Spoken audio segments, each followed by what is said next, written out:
نبی اکرم صلی اللہ علیہ وسلم کی. جب تک کتاب اللہ کے مطابق فیصلے ہوتے رہے اس نظام میں وہ کسی نے بھی فیصلے کیے، خدا کی اطاعت، خدا کی معبودیت، خدا کی محکومیت کا نظام قائم رہا.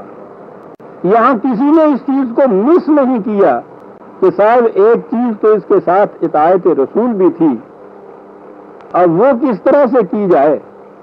یہ معلوم تھا کہ یہی مقصد اس زمانے میں تھا، وہی مقصد اب پورا ہو رہا ہے. اس مملکت خداوندی کی جو سینٹرل اتھارٹی ہے اس کی اطاعت جو وہ خداوندی کی جو سینٹرل اتھارٹی ہے اس کی اطاعت جو وہ خدا کی کتاب کے مطابق کرائے، یہ ہے اطاعت جو مقصود ہے حقیقت. اور یہ نظام اس طرح سے قائم رہا. میں نے عرض کیا ہے کہ کسی نے یہ سوال ہی نہیں اٹھایا اس دوران میں.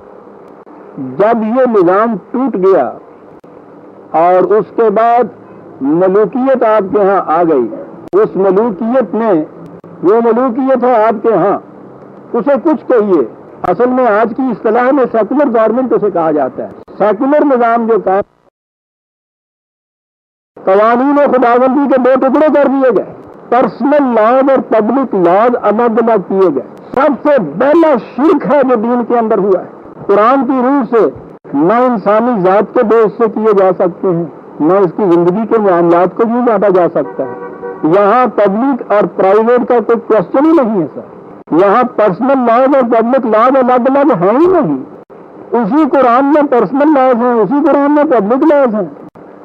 وہی معاملہ میاں بیوی کے اندر ہوتا ہے تو آپ کی اصطلاح میں اسے پرسنل کہا جاتا ہے، ہمسائے کے ساتھ ہوتا ہے پبلک کہہ دیتے ہیں اس کو. یہ اس زمانے میں تفریق ہوئی، تفریق کی گئی بڑی گہری سوچ کے بعد. یہ مملکت کا استبداد قائم نہیں رہ سکتا طاقت پہ کہ اس کو مذہبی پیشوائیت کی تائید حاصل نہ. قرآن کی فرعونیت حامان کے دور پہ چلتی ہے. قرآن نے حامان کے جنود کہا ہے. فرعون کے بھی لشکر تھے لیکن اس کی تقویت کا راز جنود کے لشکر سے، حامان کے لشکروں کے اندر. یہی وجہ ہے کہ جب وہ حضرت موسیٰ علیہ السلام کی ضرب کلیمی سے اس نے سمجھا میں آگے جا رہا ہوں، آپ پیچھے ہٹ گیا اور بلا بھیجا ان تمام مذہبی پیشوائیت والوں کو، حامان کے جنود کو، کہ آؤ تم نپٹو، یہ کچھ خدا کی بات کر رہا ہے، تمہارے معاملے کی بات آ گئی ہے. اور لوگوں کو بلا لیا کہ دیکھو تمہارے بزرگوں کے خلاف یہ کیا کہہ رہا ہے، تمہارے معبودوں کے خلاف کیا کہہ رہا ہے. وہی جو لیبل نظر لگاتا ہے، پروپیگنڈا کرتا ہے صاحب. بالکل یہی حربہ تھا. یہ ساری حکمت فرعونی ہے. سیکولر گورنمنٹ میں ہوتی حکمت فرعونی ہے. قارون سے کہا جاتا ہے کہ سمیٹتے چلے جاؤ، تمہارے خزانے کی چابیاں بھی 40 آدمی اٹھائیں. ٹھیک ہے. حامان اس کو بھی عین مطابق شریعت بتاتا ہے، ادھر فرعون کو بھی وہ ذل اللہ بتاتا ہے. فرعون کو تو مانو گے ذل اللہ، ان کے ہاں کا جو رب تھا راہ کا سایہ. آپ کو معلوم ہے کہ آپ کے یہاں نہیں تھی السلطان ذل اللہ علی الارض، بادشاہ زمین پہ خدا کا سایہ ہے. یہ کون سایہ منواتا ہے آپ؟ کون یہ فکرے دیتا ہے آپ کو اس قسم کے گھر کے مذہبی پیشوائیت دیتی ہے؟ ناراض منبر پہ کھڑے ہو کہ ان کی مملکت کی ان کی دعا مانگی جاتی ہے. ان کو ضرورت تھی اس چیز کی کہ اس قسم کی تائید حاصل ہو، تو تائید تو بغیر رشوت تو نہیں مل سکتی. تو کیا انہوں نے کہا کہ ایک تو معاملے خام خواہ کے لیے درد سر، یہ ان کے ہاں کے نجی معاملے، یہ فیملی کے معاملے، یہ پرائیویٹ معاملے، یہ حصہ الگ کر کے وہ ان کی تفویض میں دے دیے کہ یہ تمہاری مملکت کی بات ہے. اب ان کے ہاتھ میں اقتدار آ گیا. بڑی چیز ہوتی ہے اقتدار، یعنی اقتدار. آج تو یہ بات یوں ہی مذاق سی ہو گئی ہے، ورنہ یہ اقتدار کچھ ہوتا اقتدار نہیں تھا کہ وہاں بیٹھے ہوئے آپ میاں بیوی اچھے بھلے گھر میں بس رہے ہیں، رس رہے ہیں، راضی ہیں، آپ کی رضامندی سے نکاح ہوا، کسی دوسرے کے دخل کی بات نہیں ہے. وہاں بیٹھے ہوئے فیصلہ کیا کہ صاحب ان کے اعتقاد جو ہیں وہ کچھ خراب ہو گئے ہیں، اس لیے ان کی بیوی پہ طلاق. شرعی اقتدار کے مطابق وہ بیوی نہیں رہتی اس وقت، پھر وہ معاملہ ختم. حد ہے اقتدار کی. یہ پرسنل معاملے بڑے پرنٹ کرنے والے ہوتے ہیں اور زندگی میں ہر وقت یہ معاملے کرتے ہیں. بڑے معاملے کو تو آپ اوائڈ بھی کر سکتے ہیں. یہ معاملات جو تھے وہ ان کے حق میں دیے. شخصی معاملات کے فیصلے مذہبی پیشوائیت کرے اور اس کے ریٹرن اس کے سلے میں وہ ناراب منبر سے ان کے حق میں دعائیں مانگتی کری. ایدہ اللہ مملکت، ایدہ اللہ بنصرہ. یہ بائفرکیشن جب ہوئی ہے، یہ سنویت جب ہوئی ہے، یہ شرک اولی جب آپ کے ہاں آیا ہے، وہاں پھر یہ بات ہوئی پیدا. کہ انہوں نے یہ چیز جو کہی کہ اب یہ ان کی اطاعت جو ہے کس طرح سے کی جائے. قرآن خالص کی طرف آتے ہیں تو وہاں تو بانسی نہیں رہتا، بنسری کہاں بجتی ہے. وہاں وہ اس قسم کی حکومت ہی کو نہ فرعون کی حکومت ہی کو وہ خلاف قانون قرار دیتا ہے، خلاف دین قرار دیتا ہے. ملوکیت ہی باقی نہیں رہتی، مذہبی پیشوائیت ہی باقی نہیں رہتی. بہن کا ذکر کیا یا ساری واحد ہے غریبا سے، دونوں ختم ہو جاتے ہیں. اب قرآن کی طرف کیسے آئے سر؟ پہلے تو وہاں سے اس بائیفرکیشن کی ہی سند نہیں مل سکتی.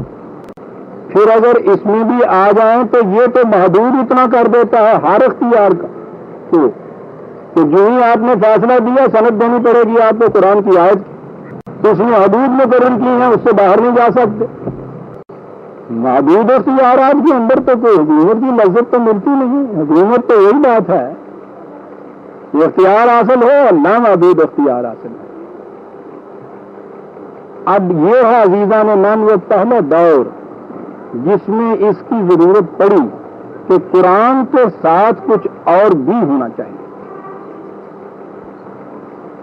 اور وہاں یہ پہلی دفعہ یہ چیز آپ کے یہاں آتی ہے کہ رسول اللہ صلی اللہ علیہ وسلم کے اوپر ایک تو قرآن نازل ہوا تھا وہ مثلہ ما ہو، قرآن کی مثل قرآن کے ساتھ قرآن کے علاوہ کچھ اور.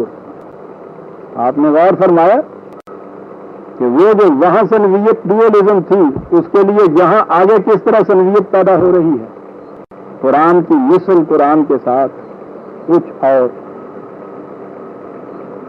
اب قرآن جو تھا وہ تو اس بغدان کے اندر موجود تھا، خدا نے اس کی حفاظت کا ذمہ لے لیا تھا. اس میں تو ایک شوششی کمی بیشی نہیں ہو سکتی، نہ اس میں اضافہ ہو سکے نہ اس میں تعریف ہو سکے، گنجائش نہیں رہتی اس کے اندر رہتے ہوئے. اب بات تھی اختیارات کو ذرا لامحدود کرنے کی. اس کے لیے یہ چیز ہوئی کہ صاحب یہ جو قرآن نے کہا ہے اطاعت اللہ کی اور اطاعت رسول کی، اللہ کی اطاعت تو ہوگی قرآن کے ذریعے. اب بتاؤ رسول کی اطاعت کیسے ہوگی؟ صاحب بات تو سوچنے کی ہے. نظام کا تصور تو نکال دیا گیا نا ذہن سے. تو اب اس کے لیے انہوں نے کہا کہ رسول خدا کی اطاعت خدا کی باتیں، قرآن ہو گیا کلمات اللہ، رسول کی اطاعت رسول کی باتوں تھے جنہیں حدیث کہا جاتا ہے. بڑی غور طلب یہ چیز ہے کہ نبی اکرم صلی اللہ علیہ وسلم کی وفات کے بعد خلافت راشدہ بھی قائم ہے کہ جنہیں سب سے پہلے ضرورت پڑنی تھی ان کی، اگر یہ ان کی حیثیت یہی ہوتی جنہیں روایات یا حدیث کہتے ہیں، ان کے زمانے میں کہیں کوئی مجموعہ حدیث کا مرتب نہیں ہوا. یہی نہیں کہ مرتب نہیں ہوا، سہون رہ گیا. اس ایشو کے اوپر ڈسکشن ہوئی ان کے ہاں، ایک خلیفے کے بعد دوسرے خلیفے کے دور میں کیبنٹ بیٹھی، مشاورت کی مجلسیں بیٹھی، مہینہ دن تک اس کے اوپر بحث و مباحثہ ہوا کہ ہمیں یہ چیزیں اکٹھی کر لینی چاہیے. ہر بار یہ طے پایا کہ غلط ہے. پہلی امتیں تباہی اس لیے ہوئی تھی کہ انہوں نے کتاب اللہ کے ساتھ کچھ اور شریک کر لیا تھا.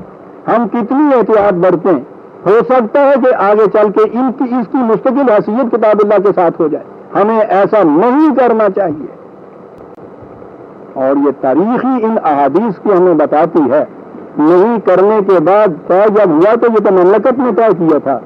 اس کے بعد یہ چیز ہوئی کہ جہاں جہاں کسی کے پاس کوئی چیز اپنے طور پہ بھی لکھی ہوئی ہے وہ ساری لے آئے، یہاں لا کے وہ طرف کر دی گئی. حسبنا کتاب اللہ. اس کے بعد جو آگے چیز تھی خدا اور رسول کی اطاعت، انہوں نے کہا کہ خدا کا رسول کا جو جانشین ہے، مملکت خداوندی کا جو سربراہ اعلیٰ ہے، جو سینٹرل اتھارٹی ہے، اس کا فیصلہ ہے کتاب اللہ کی حدود کے اندر دیا ہوا. وہاں یہ پہلی مرتبہ ضرورت پڑی عزیزان مان. چنانچہ اگر موطا کو ہم الگ رکھیں، امام مالک جی کی تھی، اس میں مدینہ کے اصحاب کا کچھ معمول جو ہے صرف وہ لکھا ہے، اور اس میں بہت کم حدیثیں ہیں، 300 سے 500 تک زیادہ سے زیادہ. وہ تو ان کی وفات 140 ہجری میں ہوئی تھی. ورنہ حدیث کا سب سے پہلا مجموعہ جس کو باب کتاب اللہ صحیح ترین کہا جاتا ہے امام بخاری کا. امام بخاری کی وفات 256 ہجری میں ہوئی ہے، 250 سال بعد رسول اللہ صلی اللہ علیہ وسلم. اور اس کے بعد یہ جتنے آپ کے